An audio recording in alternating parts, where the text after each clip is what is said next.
சட்டம் மாறி வந்து மண்ணை முட்டும் காலில் சூழ்ந்து கைகள் தட்டும் வாழியவே என்னவராட்சி திசைகள் எட்டும் நம்மவராற்றல் விண்ணை முட்டும் எட்டு திக்கும் முரசு கொட்டும் வாழியவே.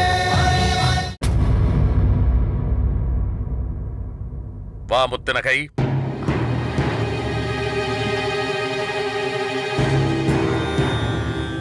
உன் முகத்தில் ஏதோ பதட்டம் நிலவுவது போல் தோன்றுகிறதே. வந்ததின் நோக்கம்? அதை தங்களிடம் தனியாகத்தான் உரைக்க வேண்டும்.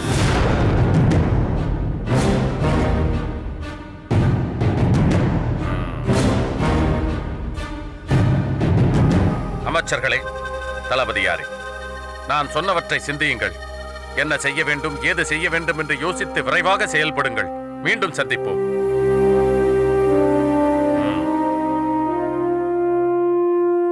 வா, அமர்ந்து பேசலாம். இல்லை மன்னா, அமர்ந்து பேசக்கூடிய சூழ்நிலையில் தற்போது நான் இல்லை. ஏன், என்னவாயிற்று?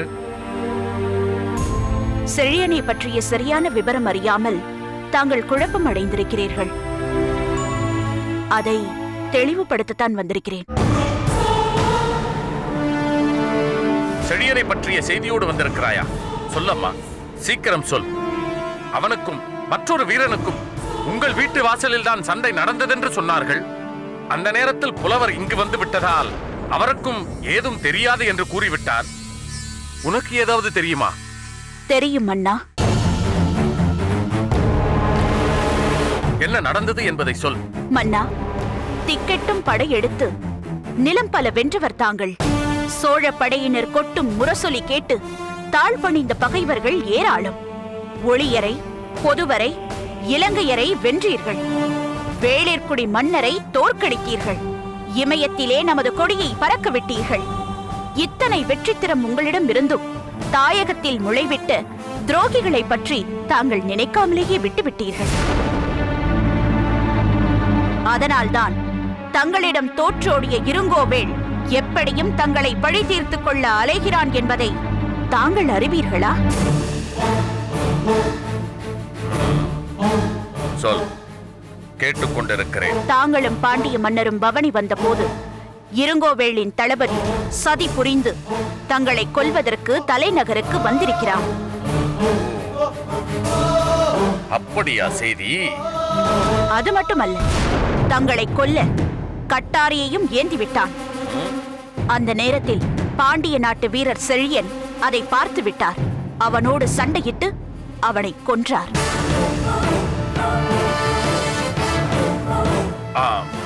அப்படி என்றால் செழியனுக்கு எதுவும் நேரவில்லை அல்லவா? இல்லை மன்னா. ஆனால் மேனி எங்கும் காயங்களோடு மயங்கி விழுந்த அவருக்கு நான் சிகிச்சை அளித்தேன். அவர் சற்று தெளிவடைந்த நேரத்தில் அவர் கடத்தப்பட்டு விட்டார். கடத்தப்பட்டாரா? எப்படி? யாரால்? காஷாய உடை, அதற்குள்ளே கட்கமேந்திய படை என்று சொல்லப்பட்டது போல் ஆஷாட பூதிகளான சிலர் சிவனடியார்கள் வேடம் பூண்டு வந்து அவரை கடத்தி சென்று விட்டார்கள். அதுவும் எங்கள் இல்லத்தில்.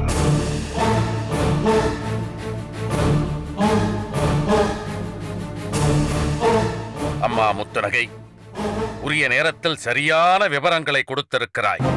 போனால் போகட்டும், புறம் காட்டி ஓடுபவனை புறத்திச் சென்று தாக்குவது வீரத்திற்கு இழுக்காகுமே என்றுதான் இத்தனை காலம் இருங்கோவேளை விட்டு வைத்திருந்தேன்.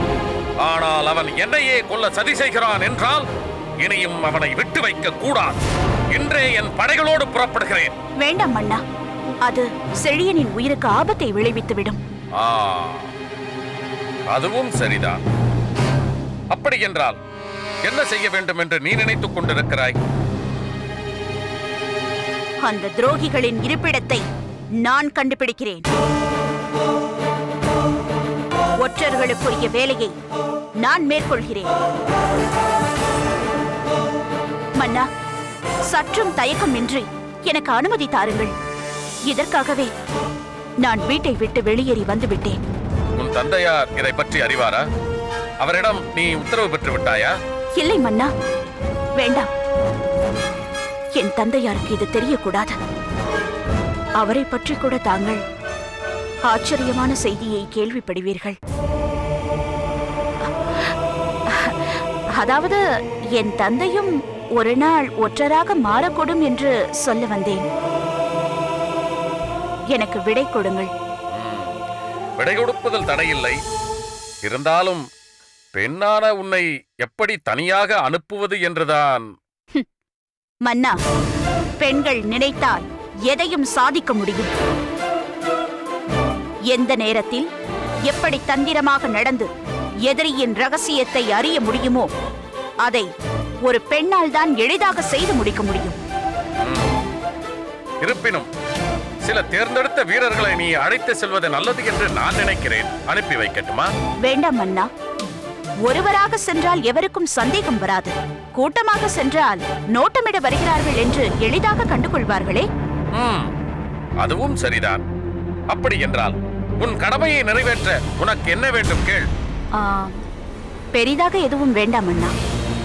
எனக்கென்று ஒரு குதிரை வேண்டும், போரிட ஆயுதம் வேண்டும், பிறகு ஆண்களுக்குரிய ஆடைகள் 5-6 வேண்டும். அப்படி என்றால் ஆண் வேடத்தில் புறப்பட போகிறாய், அப்படித்தானே? ஆம். உன் குரல் உன்னை காட்டிக் கொடுத்து விடாதா? தங்களுக்கு அந்த கவலை வேண்டாம். போதுமான பயிற்சி எடுத்ததும் தங்களையே நான் ஆச்சரியப்படுத்துவேன். யாரங்கே? மன்னா, முத்துநகையை நம் படைத்தலைவரிடம் அழைத்துச் செல். அவள் கேட்பவற்றை தர வேண்டும் என்று நான் ஆணையிட்டதாக சொல். உத்தரவு மன்னா. மன்னா, நான் வெற்றி பெற வேண்டும் என்று என்னை வாழ்த்துங்கள். உன் கடமை உணர்வும் தாய்நாட்டு பற்றும் என்னை மெய்சிலிர்க்க வைக்கிறது.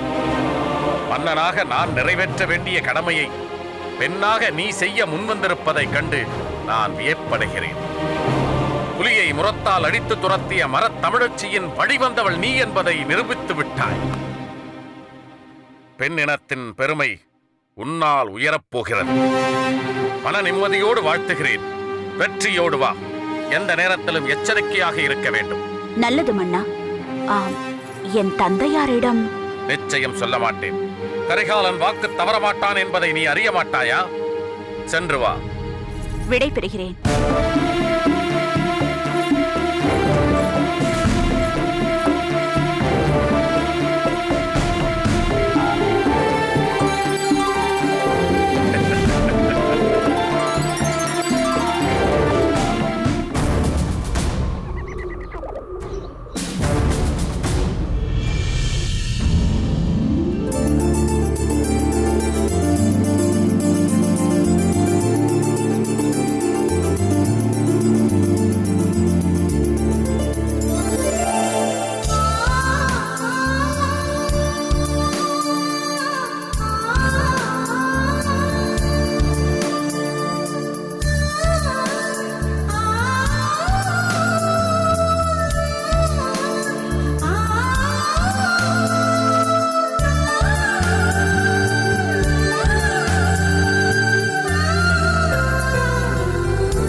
இளவரசே,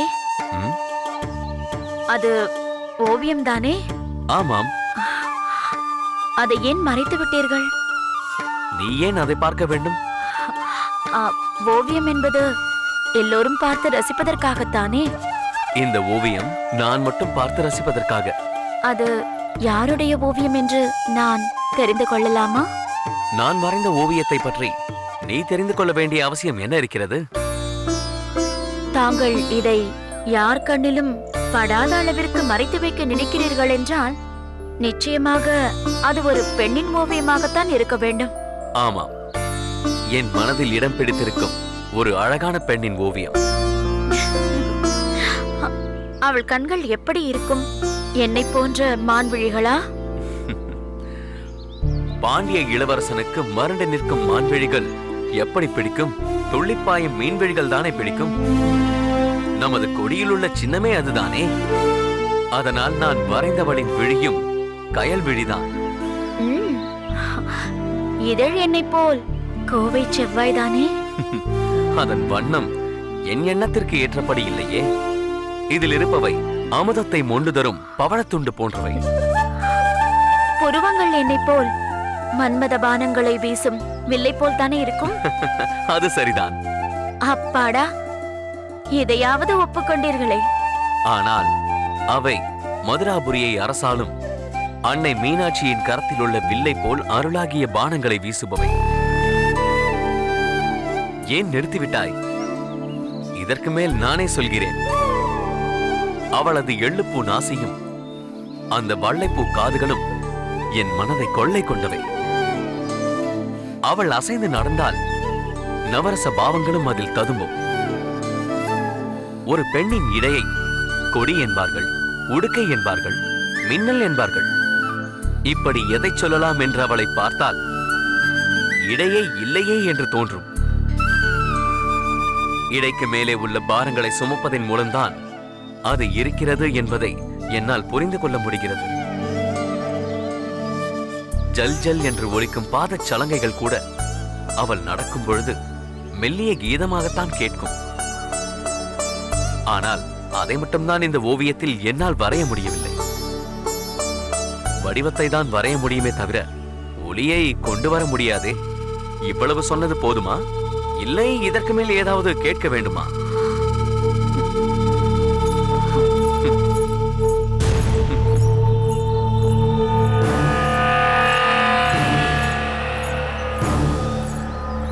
என்ன கருங்குழலி,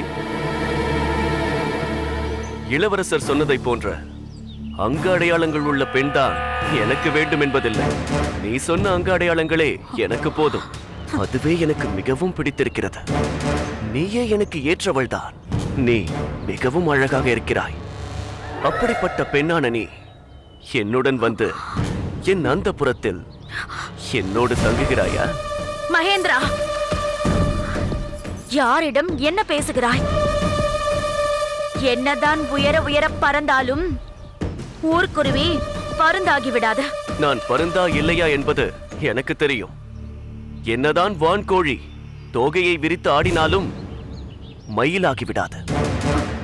இது உனக்கு தெரிந்திருந்தால் இப்படி பகல் கனவு காண்பாயா? இளவரசர் தனிமையில் இருக்கும்போது அவரை மயக்கி வளைத்து போடத்தான் பார்ப்பாயா? இது நடக்குமா என்று சற்று யோசித்து பார்க்க வேண்டாம்?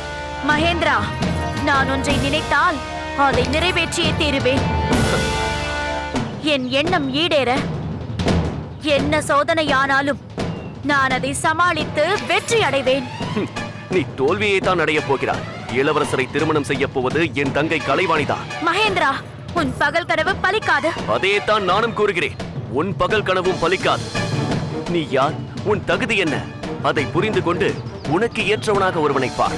இல்லை என்றால் தாசியாக என் அந்தப்புரத்திற்கு நீ வருவதில் எனக்கு எந்த ஆட்சேபனையும் இல்லை.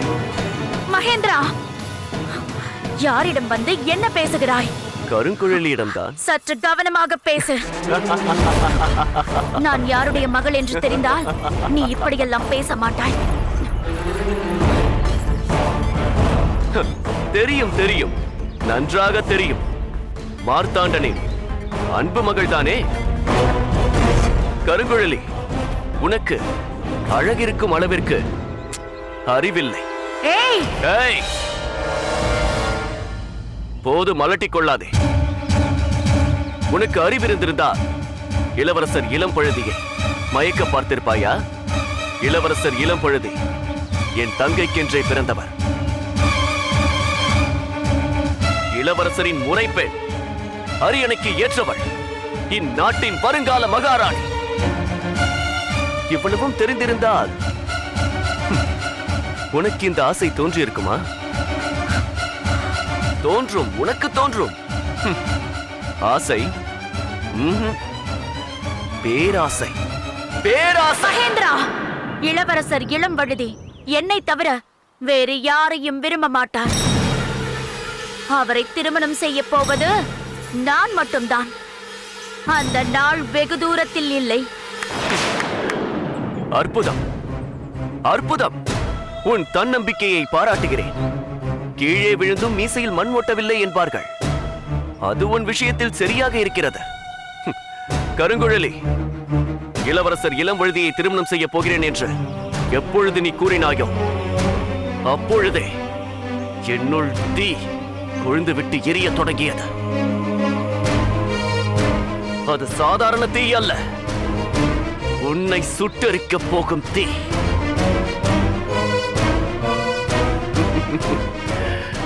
உன்னை அணு அணுவாக சித்திரவதை செய்து துடிக்க துடிக்க நீ துன்பப்படுவதை பார்த்து நான் ரசிக்க வேண்டும். மகேந்திரா, இன்று நான் உனக்கு ஒரு சபதமிடுகிறேன். உன்னை இந்த பாண்டிய நாட்டை விட்டே ஓட ஓட ஓட ஓட விரட்டவில்லை, நான் கருங்குழலி கிடையாது. பார்க்கலாமா? பார்க்கலாம், பார்க்கலாம்.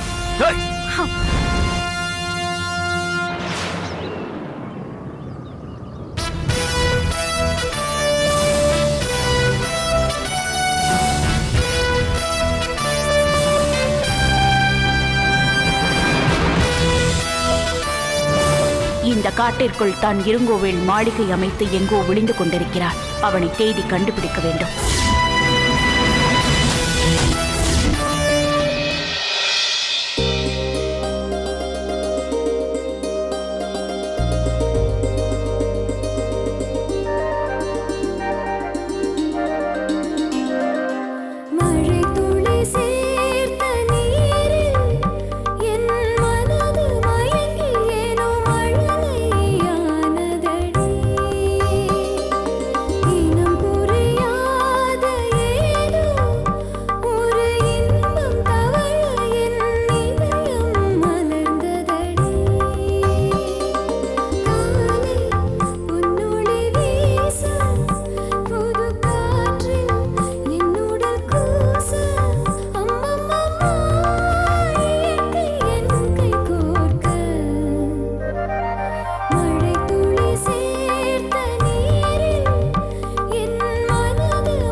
இருவர் சண்டையிட்டு ஒருவன் மடிந்தவன் யார் என்று கூட தெரியாதபடி அது மாற்றப்பட்டு இருக்கிறது என்றால் அதைவிட அவமானம் வேறு என்ன இருக்கிறது? சில நோய்களுக்கு உள் மருந்தை எப்படி வெளிமருந்தாக உபயோகப்படுத்த முடியும் அப்படிங்கிறத நம்ம நிகழ்ச்சி நம்ம பார்க்க போகிறோம். முக்கியமாக பார்த்தீங்கன்னா கடுக்காய், நெல்லிக்காய், தாண்டிக்காய், இந்த மூன்று மருந்துமே ஒரு மிக சிறந்த ஒரு ஆன்டி வைரல் ஆக்ஷனாக இருக்குது.